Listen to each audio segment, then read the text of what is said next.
Eric, are you ready to roll? That handheld is for you. Okay. Okay. This one? Nope. Oh, no, this one's for you. Thank you. Great. It's good to go. Good to go? Great, thank you. Welcome. I appreciate everyone coming. We thought we might have a half dozen, and I'm pleased to see we've doubled or tripled our expectations for this. I'm Paul Wasco. I am working here as part of the Academic Innovations and eLearning team.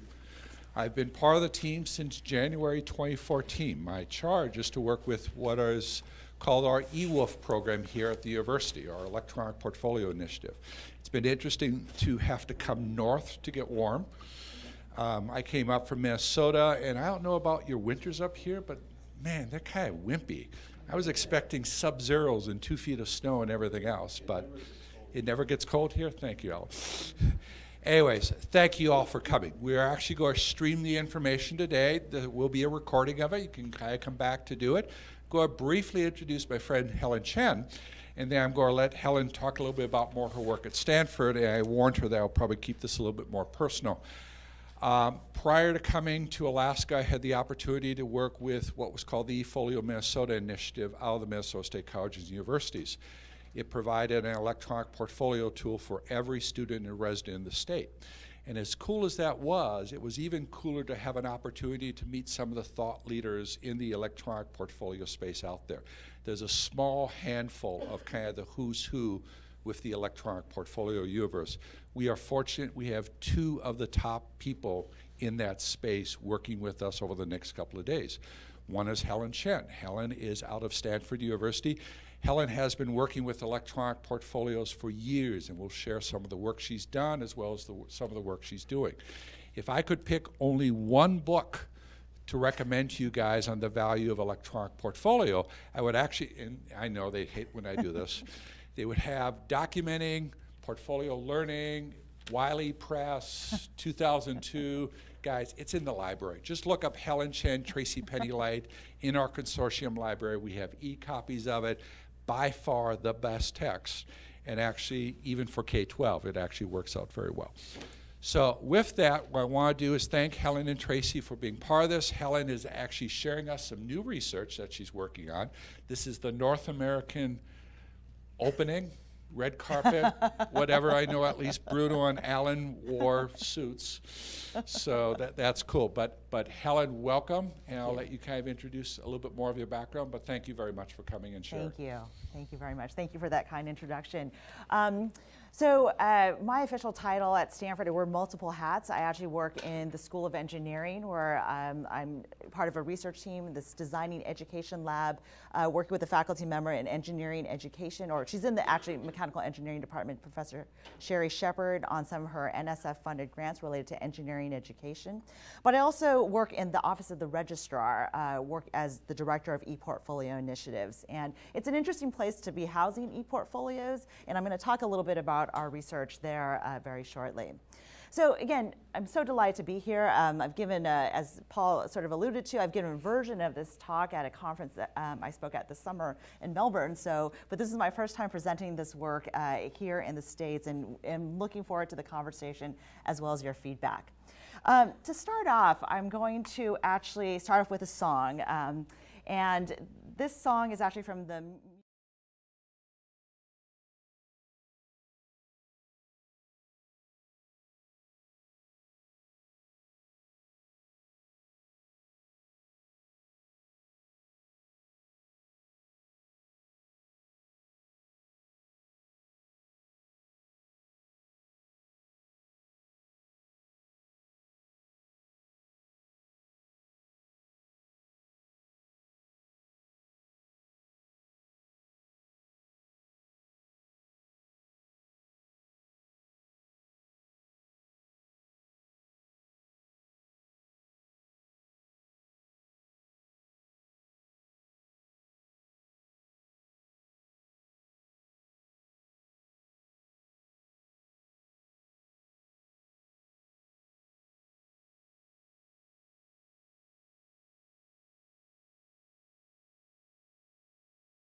$125,600 minutes.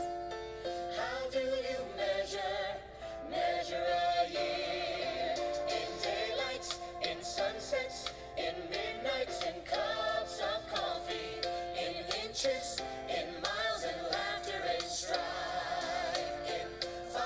125,600 minutes.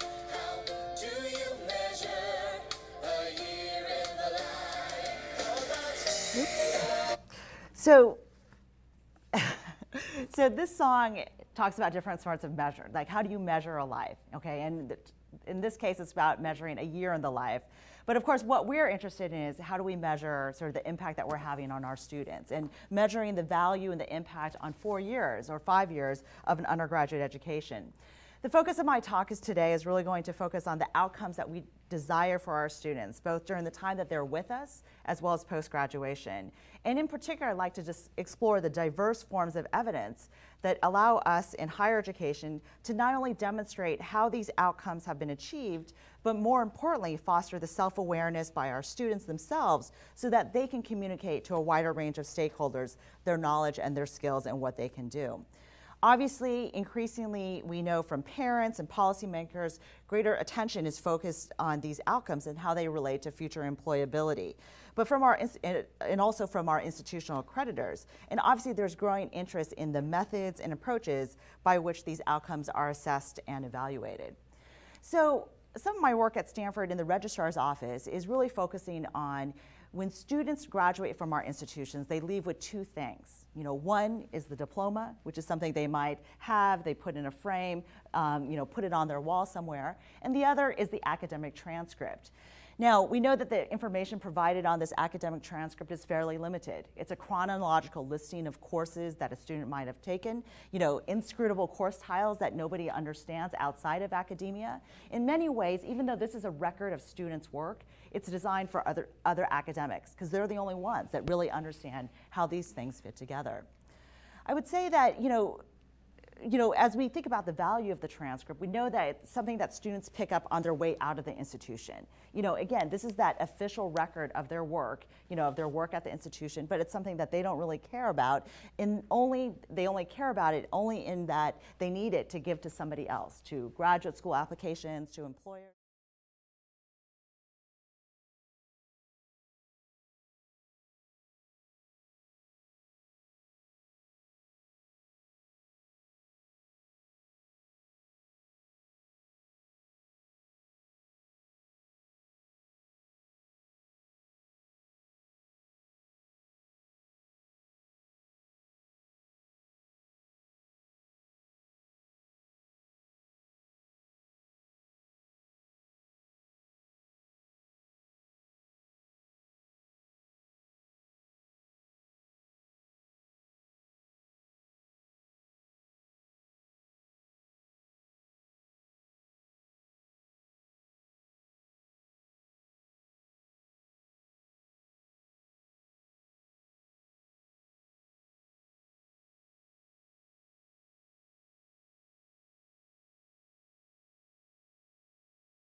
I think is from Bologna or Italy or something like that. As if the implication that universities have not changed since then. Well, that certainly is not the case. Even if you look at a physical classroom such as the one that we're sitting in right now, there's movable furniture, there's movable chairs and so on. But the message that's out there is not one that suggests that there has been any kind of innovation in university teaching and learning, since the time that universities were first invented. So how do we change that? How do we change that perception? Increasing, as you know, that there's been great discussion about, especially with online education and so on, questions about how we measure traditional learning, and how do we measure a degree?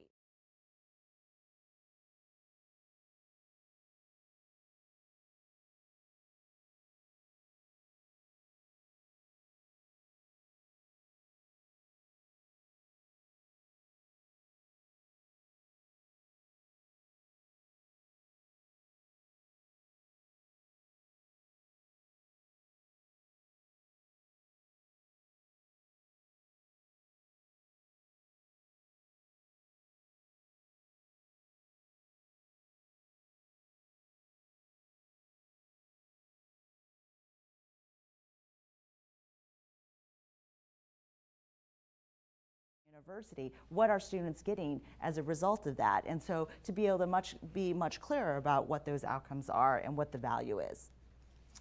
Now, when we think about today's student, today's post-secondary education, post-secondary student population is more diverse than ever. Obviously, we have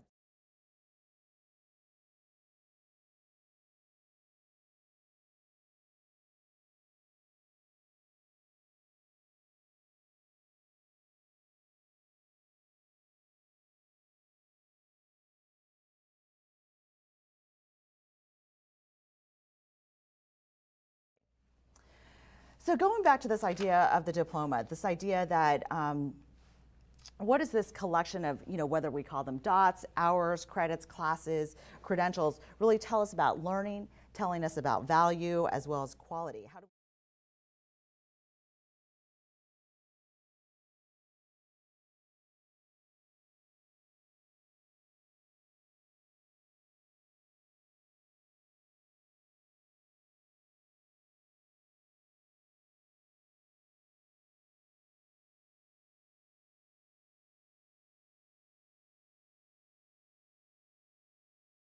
expertise as well as experience.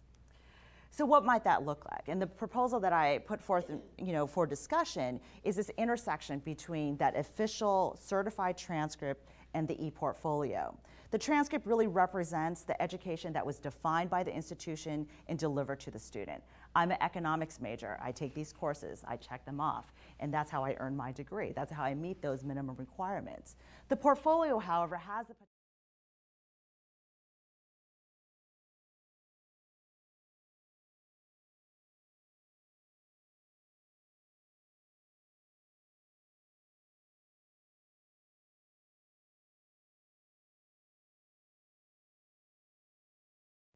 platform to be able to bring in those prior learning experiences, the learning experiences that they're gaining outside the classroom, off campus, as well as on campus, in a way that really represents them more holistically, so that they can better tell the story about who they are, the value of their education, to a whole host of stakeholders, whether it's, friends and family, employers, graduate schools. And again, the reality of today's world that our students, our graduates are moving into, we're not training them for, we're not educating them for that first job after they graduate. It's going to be the 5th job. It's going to be the 10th job. It's going to be a job that we can't even imagine right now in terms of how the future is growing and changing. So our mission then is really trying to help students learn how to learn and to be able to take the initiative, to be able to be responsible for their own learning and to be able to be prepared for what's to come, which is certainly a big unknown. So before I move forward, I do want to provide just some general background around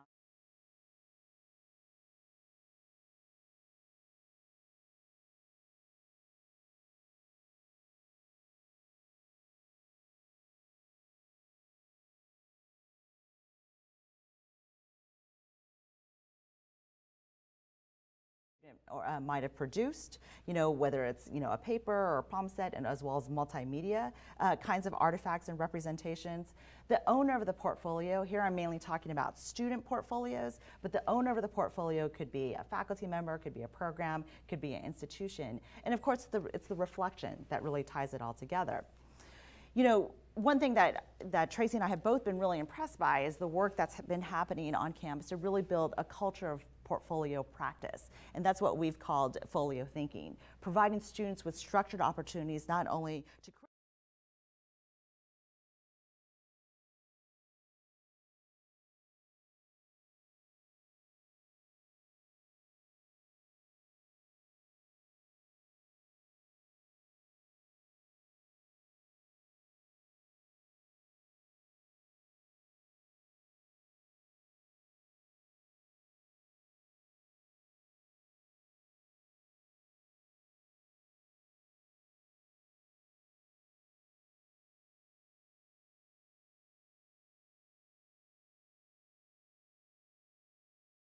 typically think of as a curated collection of exemplary work. The purpose is, outward facing. So when I get asked by students, can I use LinkedIn for my portfolio? Well, this is what sort of LinkedIn it pretty much is. It's outward facing, it's public to the world. It represents for example, your professional identity. And the focus really is on that ePortfolio product.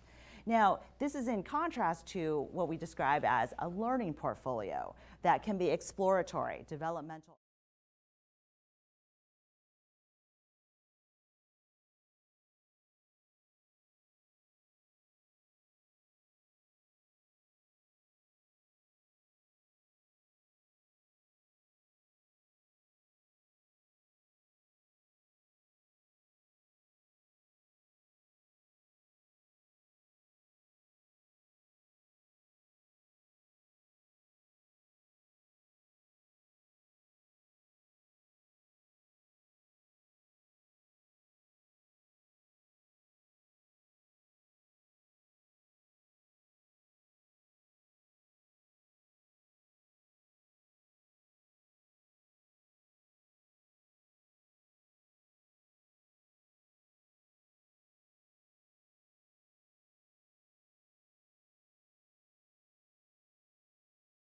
And in many ways, you can have multiple portfolios, that you may have this learning developmental portfolio, and when you create those showcase portfolios, you're going to put together different artifacts to tell a different story depending on who the audience is. So, again, when we talk about sort of, I use this metaphor of the dots, how's that composition of dots, whether it's credentials, courses, experiences, how does that get remixed each time as you're going through your lifelong learning career, depending on who you're talking to, who the audience is, what job you're applying for. If you're looking at going to graduate school, but you're also applying for a job for Teach for America, what kinds of experience would you selectively highlight to better communicate and represent yourself for whatever position you're applying for? So what I'm going to use to sort of frame my talk today is actually some work by my colleague Ashley Kehoe, who is the newly minted director of, she's the associate director for the new experiential learning initiative at Dartmouth's Teaching Center. And she recently participated in a webinar series sponsored by ABLE, the Association for Authentic Experiential Evidence-Based Learning, on what is an ePortfolio. So Ashley presents a framework that redefines the E in ePortfolio to refer to other things that also start with E. Obviously, when Tracy and I, as well as Paul, first started moving into portfolios, the E most definitely stood for electronic, and this was sort of in the early 2000s. But that has really changed. We kind of take electronic as a given and so on. And what I appreciate about Ashley's model is that she redefines what the E might possibly consider. And I use this as a framework for my talk today. So experiences, whether it's curricular or co-curricular, engage with students as partners in an assessment process, engagement with other kinds of stakeholders who might be interested in looking at what a student portfolio contains. Evidence, and not just having the credential, the major, the degree, certificate and so on. What might evidence look like? And lastly, this idea of empowerment. We feel strongly that this idea of how can portfolios really empower students to take greater responsibility for their learning. First and foremost, I think a basic premise of our portfolio work is focused on, having students take responsibility, that they own this, they take it with them when they leave, and hopefully it's something, the portfolio practices and habits of mind that we're helping them, we're coaching them in developing while they're here at the university, are skills that they can carry with them, will serve them as they continue on in the rest of their learning career. So starting with experience, this question of how can portfolios support greater synthesis and integration across formal and informal learning experiences, and really helping students make those connections among in-class and out-of-class learning experiences, so that they're thinking not around a checklist mentality, but thinking about the skills and competencies they want to grow and develop. So again, being more holistic and trying to bring in some of those other kinds of learning experiences in addition to those academic courses. I just wanted to briefly mention that these visuals were created by my colleague, Professor Lisa Grocott, who is an associate professor of design at the Parsons, which is part of the New School in New York City. She's been she spent some time at Stanford in our Hassel-Plattner Institute of Design, also known as the D School, in thinking about ways to flip the transcript. And that's sort of, again, part of our ongoing work, which I'll talk more about shortly. So this is an image you may have seen if you've taken a look at our book. This idea of first and foremost, I would say this is one of my go-to slides. I have two go-to slides, and I'm going to share with you today. This idea of what is that trajectory that students are moving through, either through your institution or in your program or even in a particular course, to really map that out. So this is actually sort of my roadmap for thinking about, if I was going to introduce or implement ePortfolios at Stanford, how might that work? Where are the milestones in this undergraduate learning career where students might already be reflecting, where a portfolio could be introduced, where it's not seen as just this one-off experience or exposure that they get, but it's really something that's integrated and infused throughout this undergraduate learning career. So everything in the white boxes really represents that academic trajectory, but everything outside, though, represents the opportunities around engagement with student affairs, whether it's residential education, clubs and organizations, career services, our Haas Center for Community Service, and even opportunities to engage with alumni, in the idea that if students are creating these portfolios, how might those portfolios facilitate alumni interactions? Now, these kinds of outcomes from the Association of American Colleges and Universities, AAC&U, should be, are probably familiar to you, and it's idea that what if you were to organize a portfolio around these kinds of outcomes, the outcomes that we aspire that they will have, by the time that they graduate. And so how do these outcomes really serve, let's say, as an organizing framework as students make sense of their diverse and varied experiences? Now, one of those outcomes, and this is actually the example I'm going to show you, are some excerpts from a portfolio created by Michelle Grau. So Michelle graduated from Stanford a couple years ago in mechanical engineering. And part of the outcomes of the mechanical engineering major listed on their website are basically come straight directly from ABET, which is the accrediting body for engineering. And so one of them was this outcome, ability to function on multidisciplinary teams. Now, Michelle kind of took it upon herself as part of her portfolio work to say, okay, so teamwork, where did I develop those experiences? And the kinds of things that she chose to highlight were not all things that happen in the classroom, were not all necessarily things that even happen at Stanford. So when she was in high school in Sacramento, she was very involved with FIRST Robotics, and that was something that she continued to stay involved with, since coming to Stanford, coaching some of the local high school teams in the area. She took an introductory seminar her freshman year, collaborating with students from the humanities and social sciences. She was a member of our designing education lab, together under the supervision of Professor Sherry Shepard, was an integral member of our team in helping design surveys, develop school reports on our research. And then lastly, she was a member of the Stanford Wushu team and has a video here of her doing one of her forums. Now, on one hand, this is valuable. This process, going through this process, was valuable for Michelle in terms of when she went into a job interview, and one of the interviewees said, tell me about your experience, your teamwork experiences. She wasn't going to spend 20 seconds, trying to think about, well, I took this class, that kind of thing. This is something that she's prepared for. She's thought about. She has a breadth of different kinds of experiences that she could talk about. At the same time, the portfolio that she's created with this information is valuable feedback to the institution about, what kinds of resources, students are taking advantage of, where can we allocate resources going forward, especially to get some insights into some of the work that is more ephemeral, that's harder to see, the stuff that's outside the classroom, whether it's, in this case, undergraduate research, in this case, student affairs kinds of activities, student life kind of thing. It's certainly broader feedback, more insights into what the student experience actually is. And this, I think, also demonstrates the value of being able to partner with students in the assessment effort. That, we're forever trying to, give them surveys that they don't respond to, to hold focus groups that we have to offer, free food and they don't always come and things like that. How do we partner with students in the assessment effort such that they are documenting first and foremost for themselves, but perhaps there are insights that can be gained that might be useful to the institution. The other example I want to share is actually from a program sponsored by our program in Writing and Rhetoric. It's a Notation in Science Communication, a certificate program. They just graduated their first cohort, and the idea behind this program in designing it was that they wanted to not make this program take 5 extra classes and then you can earn this certificate, this notation. How they designed this program was it's for science majors science, STEM, engineering majors who want to develop some capacity in science communication. And so they do take a couple courses, and one of them is actually a portfolio course. But what actually earns them this notation is a body of work, is a collection of evidence about how they demonstrate that they have these science communication skills. So again, the center is this portfolio, and this question is, what kinds of evidence would document students' achievements in communication and writing?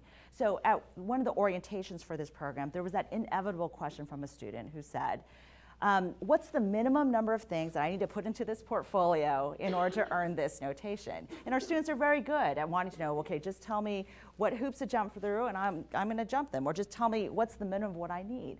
Well, the answer to that question is, well, whatever it takes. If you think about the portfolio as a rhetorical argument to say, yes, I have these, these skills or competencies in, science communication, what kinds of pieces of evidence will you put together to be able to communicate that? Because you're making an argument, and these portfolios were evaluated by not the people who taught the class, but by an external group of, faculty, writing faculty, advisors, student advisors, and things along those lines, in order to actually award this notation.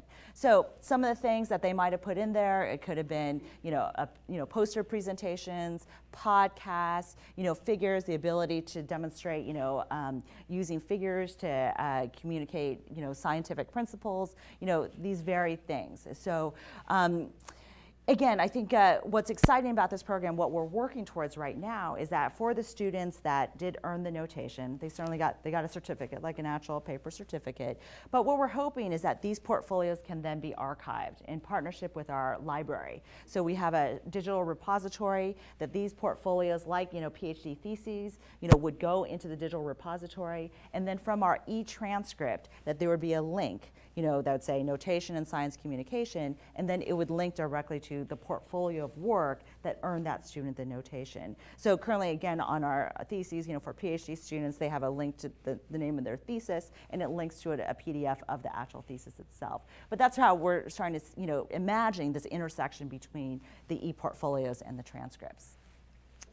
The second principle that Ashley puts out is this idea of how do we create a culture of folio thinking and reflective practice that engages all stakeholders on campus as well as off campus. And again, we think it's sort of, this idea of tracing those connections, helping students make those connections. Maybe on one hand, for us, it seems very obvious, but obviously for them, it takes practice and it takes coaching and so on.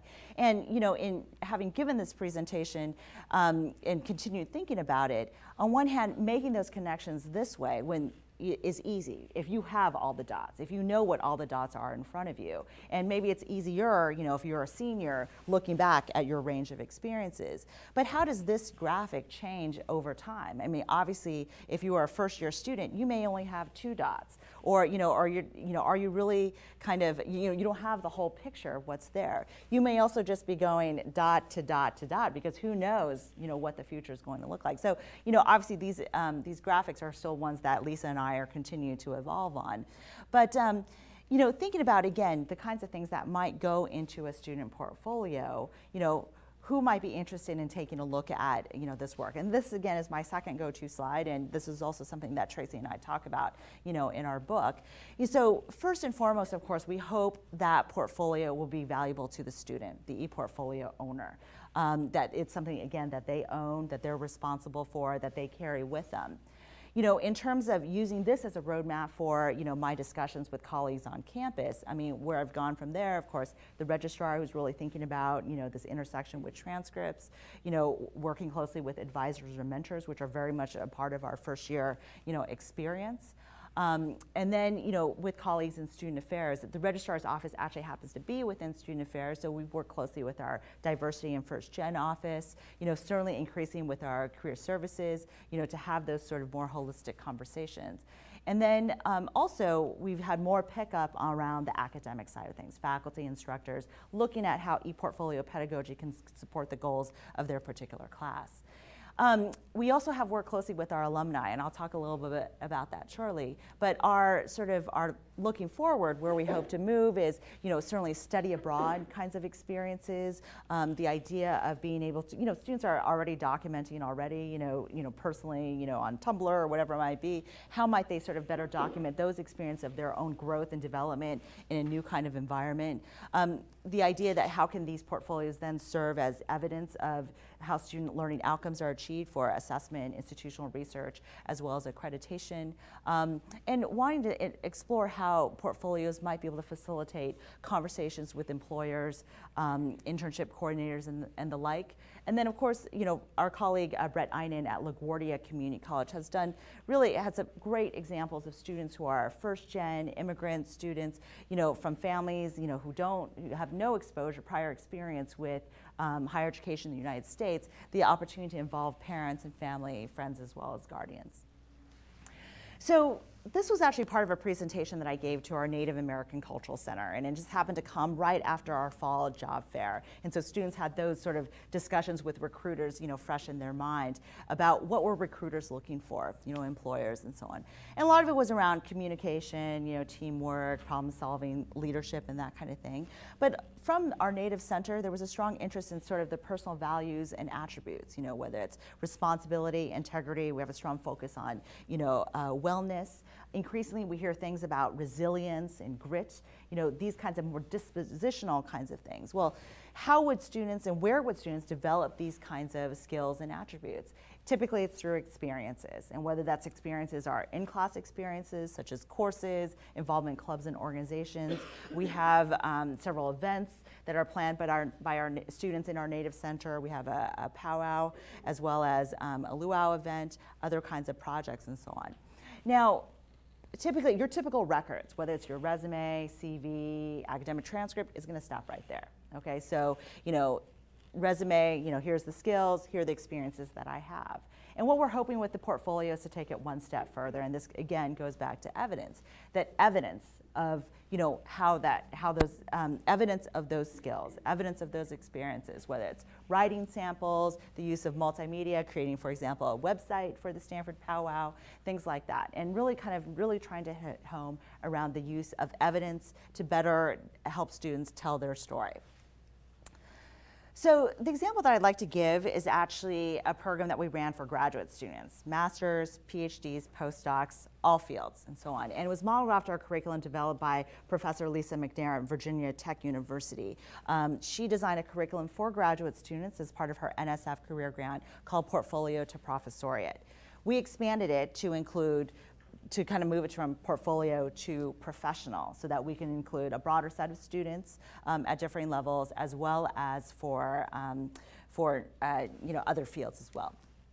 So there were two guiding principles, and I collaborated on this work with my colleague, Dr. Sheetal Patel, who's the Director of Branding and Marketing in our career services. So Sheetal's fantastic. She brings the whole sort of branding, marketing, background and literature, with her, and that has really influenced our thinking about this idea of online identity, professional online presence, and so on. So two guiding principles for our work. The first is, what's your story?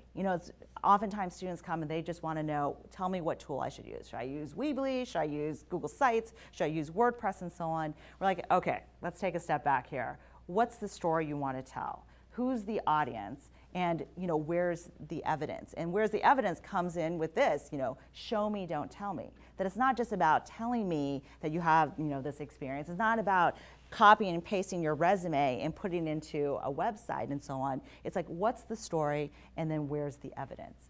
So to show you just a couple examples. So Leah Eisenberg, master's student in our Graduate School of Education. Now, one thing that all the students sort of came up with, a short 2-sentence or 3-sentence story about who they were. And in some ways, in many ways actually, this sentence is like the thesis. If you think about this is sort of like a paper model or writing a essay or something, this is the thesis statement. And here are the taglines that she's identified, her impassioned educator, strategic leader, innovative thinker. when I look at this, I want to know, how are you a strategic leader? What makes you an innovative thinker? And that's the opportunity to sort of dive in deeper. What we found was that, especially for these graduate students, to simply say teaching, research, service, and so on, silos, not broad enough. Because you could be a teacher in the classroom, you could be a teacher in the lab, you could be a teacher in the community. And so to be able to encourage these students to take a more holistic approach to thinking about their education, and not just their education, but the breadth of their experiences. So I also love this example from Kate Lindsay. Kate is a PhD student in linguistics and really is thinking about going towards an academic trajectory. So in putting together her portfolio, one challenge was, especially for our first year PhD students, they're like, well, I don't really have a lot of stuff. I don't know what I can, put in there. She actually had a whole section that was talking about her inspirations. Again, when I talk with students, this idea of, okay, you're going into a job interview. What is that recruiter or that interviewer going to have in front of them? They're going to have your resume, okay? Your resume or your CV. They're going to have, let's say, your transcript. They're going to have your LinkedIn profile. The question is, what is it about a portfolio? What additional insights or unique insights will a portfolio be able to provide that, that they could not have otherwise learned? So again, it's not copying and pasting what already exists into this digital format, but if the employer is looking for a fit, how well is this person going to fit into the company culture? Or is it someone that I want to see every day, at work and so on? To the extent, can that portfolio provide some insights there? So one great thing that Kate did was that she talked about, her inspirations, the kind of people, her faculty advisors, things that she's read that really inspired her teaching. At the same token, all the things that an academic search committee might be looking for were, and they're like, so she had a video of her, teaching, giving a lecture, had a syllabus, examples of student work, teaching evaluations, and so on. And then also did a clever thing with respect to, with each of her sections, and she did take a more traditional teaching research service approach. She had a video introduction of her kind of talking about her research, for example. There was a video transcript that went along with it. It was closed captioned and everything. The kinds of skills that, if someone was looking for someone with those kinds of technology skills who could teach online, she's demonstrated it here. So again, trying to take this more encompassing approach. Now, I want to just also briefly talk about our work with alumni. And, we ran 2 pilots with alumni. I think what's exciting, the possibility of engaging alumni, first of all, it does take some, there's some management associated with it for sure, some resources that have to be put forth in that effort. But what we had was a proof of concept that the opportunity to engage alumni could be a valuable resource. We ran 2 pilots, one with alumni in the local Bay Area who reviewed student portfolios and then came to campus and actually interacted with the students face-to-face. Then we ran a second pilot a year later with alumni in Washington, D.C. And again, had students create portfolios and then share them with the alumni in D.C.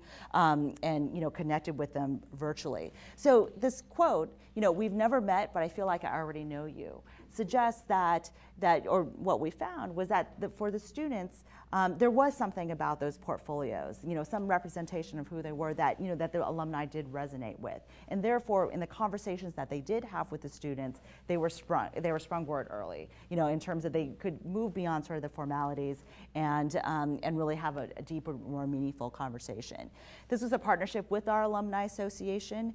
And, I think the key thing, I guess the key takeaway I would say about this is that we did ask the students to clearly articulate with their portfolios what questions they had for the alumni, what kind of feedback they were looking for, because it comes to this issue of like, well, who's the audience, what's the purpose? If you have a freshman student developing, just kind of using the portfolio as a means to kind of figure out what they want to major in, that's very different from the student who is a graduating senior looking to find a job. And so the way that alumni interact with students, the kind of feedback that they provide will obviously be different. And it really has to stem from the student to kind of say, well, what kind of feedback are you looking for? You have an opportunity to sit down with an alum to have this conversation. What is the best use of that time?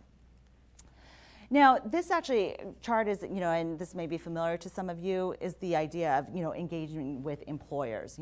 This intersection of really thinking about, transcripts and portfolios and what would employers, find useful. And so this, I think, just highlights, again, the interest in employers in possibly reviewing student portfolios, maybe not on that first round when they've got 300 resumes to process, which is certainly done by computer anyways, but certainly it could be something that could be useful, if a student has, in those sort of top 3 candidates and employers are trying to figure out, who they might want to bring in. At the same time, the idea that the portfolios can serve to really, again, provide some additional insights in helping employers sort of make that decision. This next graphic is actually, again, from my colleague, Lisa Grocott. As we're kind of thinking about these different kinds of measures, the measures, whether it's, this, she kind of took the model of around sort of hours and stuff like that, but the idea of kind of being able to represent those different kinds of learning experiences. And I think the kinds of things that she has on the bottom are, collaborative projects, purposeful learning, community mentoring, paid employment. Again, other kinds of representations of, of learning to be able to kind of represent that fuller capacity. Now, moving on to evidence, and this is where I'm going to talk a little bit about our work around electronic transcripts and so on. As we're sort of like connecting these dots, making these connections, what has really been a useful sort of framework, another way of thinking about this is this idea of evidence-based storytelling. And this comes from Natasha Jankowski, who's at the National Institute for Learning Outcomes Assessment. This question of how are we engaging with a variety of evidence to understand our students' educational trajectories? And how do we communicate more effectively to various stakeholders as well as audiences, and with the overall framework being storytelling. How do we help others see the story that's in our data? Now, our colleague Alex Ambrose, who's at Notre Dame University, has done some initial work around data mining ePortfolios for engagement, trying to look at some of that back-end data to better understand, how time spent in ePortfolios or the kinds of artifacts that are uploaded, could affect student persistence and retention, in this case from a first semester engineering course to a second semester engineering course. Now, our work at Stanford around transcripts has really sort of expanded or iterated around the idea of flipping the transcript. So we're in the process of developing a prototype which we're calling the scholarship record. Now, the scholarship record basically takes the information that's already exists around faculty defining learning outcomes for their particular courses, but instead of organizing those outcomes according to courses, we're trying to flip it and organizing, organizing by outcome. So in this case, Sam, who is a philosophy major, has the outcome, which is part of our general education program around formal reasoning, and the kinds of courses that he used, that were part of his development of the outcome, his achieving the outcome of formal reasoning. Now, so they're largely philosophy courses. And then you look at Charlie, who's a computer science major, also that same institutional or programmatic outcome of formal reasoning, and the courses that he took were largely CS courses. So this idea that you've put them side by side, they have the same outcome, but the multiple pathways by which they achieve that outcome. And it really calls into question sort of, when we think about a liberal education, that we can have students who are graduating in CS, or in this case philosophy, and both are achieving that same outcome through multiple ways. Now, in sort of our evolution of thinking about this idea of the scholarship record, we have these defined outcomes, these defined competencies, from our faculty with respect to, the programmatic outcomes or institutional outcomes. But obviously there are capacities that are missing. And, some of the things that, we've been playing around with is that, what if you had an outcome of leadership? What might that look like? With a scholarship record, which is really designed to be for the student, it's not designed to be, outward facing. It's really designed to help the student, perhaps in conversations with advising or mentoring and so on. Are there additional capacities that could be defined by the students themselves? As they're looking at their education, what other kinds of capacities might they want to bring in? Things that the institution is not necessarily aware of. And again, with a record such as this, that again is designed for the student, how might the scholarship record be used to facilitate conversations around advising, career planning, and so on. The last thing I just want to share here around sort of our work around, diplomas and certificates, we do have sort of what we're calling the classic badge, the diploma, and a certified electronic version of that. But because the diplomas now, because of the electronic these electronic or digital versions, that there's more, first of all, there's, stuff around sort of the certification, the security of, this digitally signed PDF of our transcript as well as our diploma.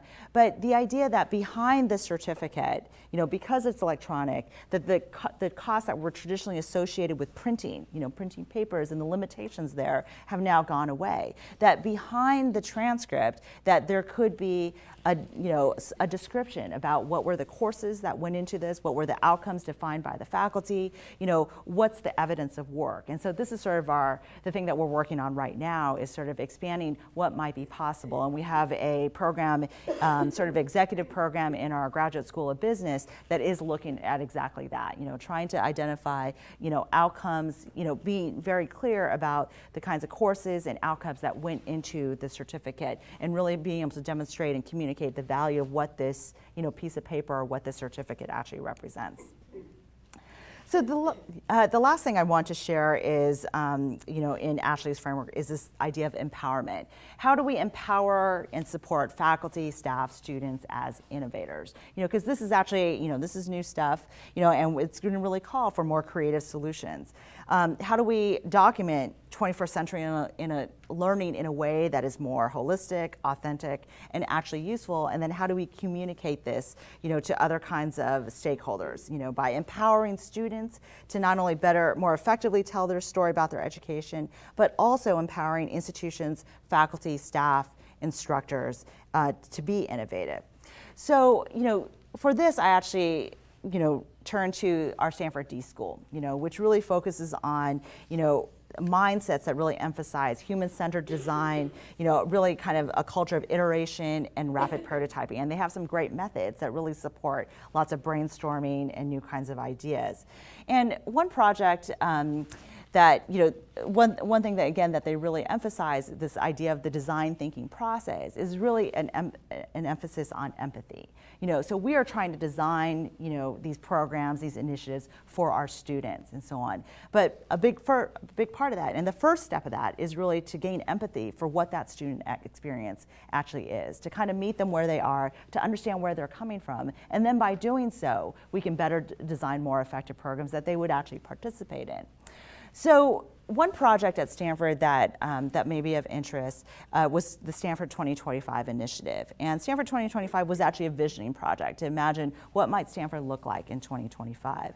And they have sort of these different provocations around what they, like sort of a university that, for example, doesn't have any, schools or departments, but instead is organized around these sort of, outcomes or competencies. Another idea was this idea of, to have university be 6 years, and you have time that you spent at the institution, these in loops, and then time that you're off doing work, applying the things that you've learned, these out loops. So the idea that, a stretched out sort of education where you come in and you come out, depending on where you are, in your learning trajectory. What I found really fascinating, though, is one idea that they had about this idea of a skill print. And it relates to sort of this idea that we've been talking about around flipping the transcript. That what if your transcript was not a text-heavy document? What if it was this visual heat map kind of thing, where the kinds of skills and competencies that you were good at were in green, and the things that you were still working on were in red. Something that's sort of a more of a living kind of representation, an evolving representation of what you were studying and what you were looking at. And so I think that sort of really inspired our imagination and our thinking about what could the transcript look like in the future. What might records look like in the future? What might records designed specifically, for students, to help them in their thinking as they move forward? How might these different kinds of records represent, learning to external constituencies. Again, Lisa actually, has kind of come up with this model called the Twixt. And, with the previous, what you've seen is sort of all the dots. But her proposal is that, maybe, the dots are sort of the product, and what ends up, being the things that we can see. But maybe what we're really interested in are the spaces in between, the interstitial spaces that help us, that's where the real work is happening. That's where where students are making those connections, they're thinking about it. And so to take this one step further, this idea, what if you took those interstitial spaces and you really take this map metaphor a step further and you turn it on its side? And what if it's more like a 3D topographical map and all the things, the people, the interactions that contribute to students, all the things that's happening in between the products that we actually are the things that we can actually value. So this is sort of kind of our brainstorming, our thinking, and certainly would welcome additional ideas and thoughts about it. This is actually, I know it's a little bit hard to see here, but it's actually a school of fish because, and the reason why I chose this was, again, this idea of thinking about these dots, whether the dots represent courses, credentials, other kinds of experiences. And that if you think about the students', learning career over their lifetime, that they're going to have to remix, mash up, the dots and experiences that they have. And I guess, what came to mind was the movie Finding Nemo, where, Nemo's going and they encounter a school of fish, and the school of fish, they kind of reshape into different like an arrow or, various things and so on. Again, students are going to be in the position of thinking about the breadth of their experiences, and it's not all going to be defined by a particular major or a particular certificate. They're going to have to figure out how my experiences fit together to meet whatever the needs currently are at hand. So in summary, this idea of redefining the E in ePortfolio to be much broader, to include experience, engagement, evidence, as well as empowerment, to kind of consider all of these things and how they fit together sort of more holistically. In summary, again, as we think about this redefined portfolio, it really has the potential to support us as we collaborate with our students, to help them make connections amongst their experiences, to engage with the community and the network that surrounds them, and to create a credential that has broader value. It's clearly not just about accumulating more dots and drawing more lines and so on. There's value in sort of, again, to think about what might go into these interstitial spaces where the epiphanies are truly happening. So if we go back to Rent, and the chorus of the song proposes that, love as a measure of a life and everything. And again, this idea that, it's integration, not accumulation, that it's, it's not just credit hours, units, degrees, credentials, the idea of the whole being greater than the sum of the parts. And, it may seem cheesy, this idea of, circling back to this idea of, what about love, as the measure. But in many ways, I mean, as we think about how do we measure, the lives of our students, the experiences that they have here at UAA and so on, from the first day that they set foot on campus to the last day when they cross the stage to receive their diploma, they are surrounded by people who want them to succeed, that are hoping that they will develop this love of learning that they will carry with them throughout the rest of their lives. We don't want them just to meet the requirements, meet those minimum requirements and graduate. We really want them to thrive and to fully embrace this idea of this lifelong intellectual journey, to become leaders as well as members of our society who are empathetic, who are civically engaged, who are ethically informed, as well as knowledgeable and able to collaborate effectively, with colleagues from diverse backgrounds in order to address the grand challenges that face our world. My last parting thought is this idea of innovation, and it's what I've learned from in collaborating with colleagues in the D School as well as in engineering, is that the idea that innovation should feel uncomfortable, it should feel weird, it should feel new, because obviously if it felt pretty good and felt just the same, if it wasn't keeping you up at night, then it's not innovation at all. So that's sort of like my last thought for you guys. I mean, I really appreciate the opportunity to be able to interact with you all, and happy to answer any questions. Thank you.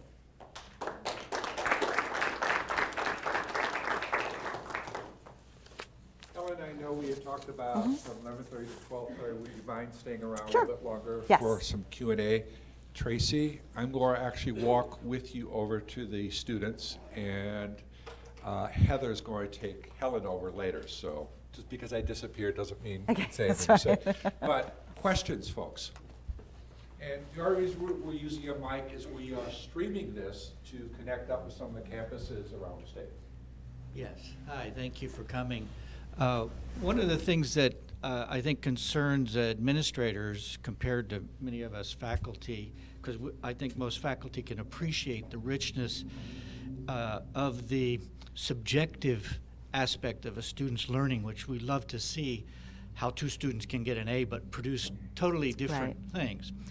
But administrators, on the hand, when they're looking for an E of evaluative evidence, they're looking for some way to objectify all these ePortfolios in a way that for years they've used credit hours, grades, and other dynamics from a business model that has very little to do with the learning, but has some kind of objectification of evidence that the university is doing its part. So I wonder, when you discuss this, how, if you were discussing this with administrators who have to pay for this service and they want to see evidence, how do you then quantify such the rich, you know, how do, we don't want to lose the richness of the subjectivity, but we have this need for objective measures that somehow can quantify the thing without destroying it, if that makes any sense. Right. No, I appreciate, It's the, you know, Helen Barrett who talks about the two faces, and how do you reconcile those two? Exactly. Well, I appreciate the question very much, Bruno. Thank you. Did you want to add something? No, that was my question. Okay. You stole it. We're on the same page. Okay. Well, you know, the thing is, I don't see ePortfolios as the answer. You know, I mean, if you think about a broad set of different methods and approaches and so on, ePortfolios are one in addition to the traditional measures of assessment, you know, whether it's, you know, more quantitative as well as, you know, qualitative kinds of approaches and so on. I think what's different about ePortfolios is the opportunity to partner with students in the assessment effort. You know, unlike the survey that, you know, they're kind of, you know, they sort of, you know, kind of quickly do, maybe don't put that much, you know, effort into it, and then those answers, you know, disappear in the ether and they never see it again. ePortfolios have an opportunity for more, you know, more formative feedback. It's something that, you know, almost as, you know, as a means by which that they, you know, it's an assessment approach that actually benefits the person putting it together first and foremost and so on. You know, I think, you know, we are in a day and age, especially with, you know, online courses and so on, where there actually is more data than ever, you know, around, you know, student behaviors, how they might perform in a class, what answers are getting right, what answers are getting wrong, and so on. But what may be missing is the individual student story. You know, when we talk about what is the experience of being a student here at UAA, you know, what kind of challenges and so on. I mean, those nuances, I think, you know, have the possibility of being addressed by the portfolio. But, you know, it is, you know, it is to say, again, not that this is the only one, you know, only approach, but it's certainly something that can inform and enhance and, you know, try to lend some, you know, credibility, some, you know, some stories to the traditional, to sort of more quantitative data. Yes? You didn't say the word rubric yet in this whole scenario, and yet, and yet without rubrics, I've been pushing this ever so slowly forward, and without rubrics, I would be, how would you measure that subjectivity and turn that? You have to give them a grade, and this is what they're presenting. You just can't say, oh, what a wonderful group huggy thing, and move on. So could you address that particular problem of maybe using a rubric, for example, in making this rubber meet the road? Absolutely, absolutely. So certainly the idea of using rubrics for, you know, the value of rubrics really is to provide students with a roadmap of, you know, this is where we hope you'll be by the end of this course or by the end of this program and so on, so that you know where we're headed here and everything and what the expectations are. Yes, you may have grading rubrics and so on, you know, certain number of points and you get an A and so on. But what the value of the rubric is really encouraging, you know, faculty and perhaps in partnership with students to be able to more clearly articulate, you know, what are the expectations, you know, with respect to skills, abilities, knowledge, and so on, in a way that's very different from just the traditional sort of grading rubric. I think there's great value in, you know, Tracy and I were talking earlier with this idea, you know, how you partner with students in, you know, there's value perhaps in also in partnering with students in developing that rubric, you know, together so that everyone is sort of on the same page. Now, that's at sort of an individual course level. You may also think about rubrics at a programmatic or departmental level or even an institutional level, such as the AAC&U value rubrics, the value initiative, and so on. Then it is sort of this more holistic, you know, perspective perspective, and in which case then what some institutions like Salt Lake Community College, they use rubrics as part of their portfolios as part of their general education program. That it may not be that you're evaluating every single portfolio, but you're sampling portfolios. The portfolios themselves have individual assignments that have been graded within the individual course, the traditional way, but certain assignments are identified as signature work around a particular outcome. And therefore then you're sampling assignments or sampling entire portfolios to kind of get examples of, where do we want a Salt Lake Community College to be at the end of their second year with respect to oral written communication or quantitative literacy. And so sampling portfolios, convening a group of faculty from different areas in the school to be able to look at these portfolios to evaluate against an institutional or programmatic rubric. So there was a question that came in online from Kodiak. And does Stanford have students take a workshop or a course on how to create their ePortfolios? And if so, what does that entail for them? And does that become a separate grade, or is that included elsewhere? Okay. Yeah, thank you for the question. It's a great question. We are in the process of developing that program. We certainly look to models at Virginia Tech University, SUNY Stony Brook, LaGuardia Community College as examples of how to build, let's say, a student ambassador program or, ePortfolio consultants, in partnership with students. I know that the College of First Year Studies at Notre Dame University does have sort of a portfolio class, or portfolios are embedded in one of the first semester courses as like a student success kind of course and things along those lines. So we're in the process of building that at Stanford, but we have many great models to follow. Are there any other questions that you'd like to ask Helen?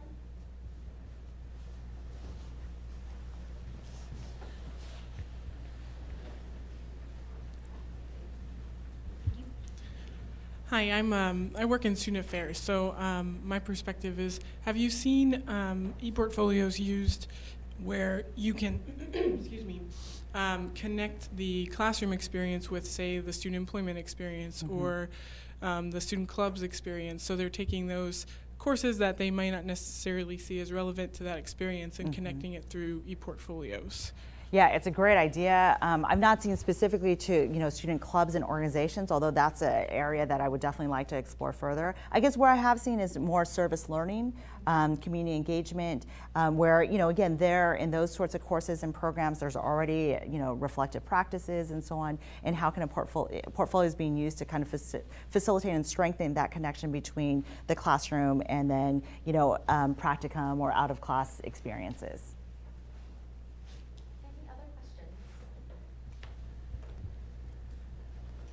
Just one last comment. The way that we've described it here on this campus many times, and I've never gotten a very good answer, is what does a sea wolf look like? And then, I've been saying this for quite some time, but I'm starting to realize there are a lot of different kinds of sea wolves.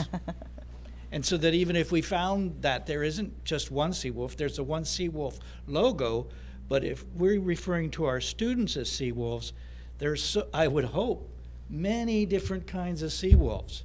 But we have to be able to allow them to emerge so we can identify that. Right. Thank you. Great. Well, Helen, thank you so very much for your time today. Thank you. This has been a wonderful conversation, and we really appreciate your insight and input. And please, if you can, tomorrow, same time, same place, Tracy Pennylight will be here to do another presentation. So hopefully we will see you then. And thank you, Helen. Great. Thank you so much. Thanks for staying longer, too.